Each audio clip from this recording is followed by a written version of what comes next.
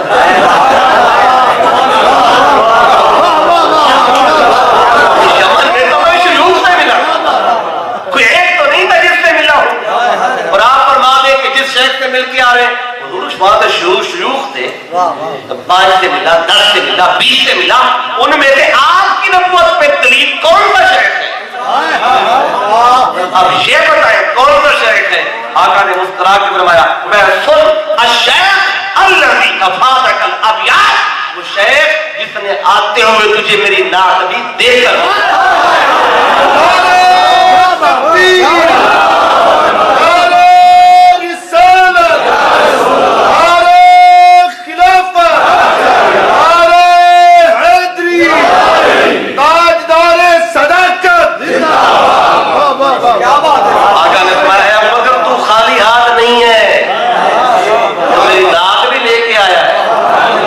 صدیق اکبر جلدی سے وہ نعت نکالی اور پیش کر دی، حضور آپ کی نعت لایا ہوں، نعت پیش کی تو پھر باتیں ہوئی، یار نے یار سے بات کی، جو ہی وہ نعت پیش کی نا تو ابھی یہ 2 جملے اور عرض کر دوں تو جلدی سے انہوں نے عرض کیا آقا قل تو مدہ یاد آقا، جلدی سے حضور ہاتھ آگے بڑھائیں، جب یہ آ کر دلیل دے دی نا، دلیل آگے جلدی سے ہاتھ آگے بڑھائے تو فَأَنَا أَشْهَدُ أَن لَا إِلَٰهَ إِلَّا اللَّهُ وَأَنَّكَ رَسُولُ اللَّهِ، آقا میں آپ کے ہاتھ پر اسلام قبول کرنا چاہتا ہوں،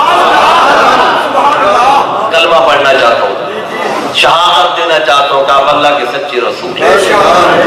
تو کلمہ پڑھ لیا، آقا اتنے خوش ہوئے، کہتے ہیں آقا میرے اسلام قبول کرنے پہ کہ آقا اتنے خوش ہوئے جیسے انسان پنجوں پہ کھڑا ہو جاتا ہے، اتنے حضور خوش ہوئے کہ صدیق اکبر نے میری تصدیق کر دی، اسلام قبول کر لیا۔ تو پھر جو ہی آپ واپس آئے حضور سے مل کے آج کیا آقا اب مجھے اجازت دیں، میں نے تو کلمہ پڑھ لیا، تصدیق کر لی ہے، اب مجھے وہ باہر انتظار کر رہے ہیں، بیٹھے ہوئے ہیں سارے، تو حضور مجھے اجازت دیں میں ذرا باہر جا کے ان کو بھی فیصلہ بتا دوں۔ آقا فرماتے ہیں میرے یاد جاؤ، جا کے فیصلہ سنا دو۔ آپ باہر نکلے، جو ہی باہر گلی میں آئے تو ابو جان دوڑ کے آ گیا، ابو لہب دوڑ کے آ گیا، کہنے لگے اے ابو بکر بتاؤ کہ کیا فیصلہ کرنا ہے؟ فرمایا کیا فیصلہ کرنا ہے؟ ابھی میں تو فیصلہ کر بھی آیا ہوں، میں تو فیصلہ کر بھی آیا ہوں۔ کہنے لگے اے ابو بکر کیا فیصلہ کیا پھر؟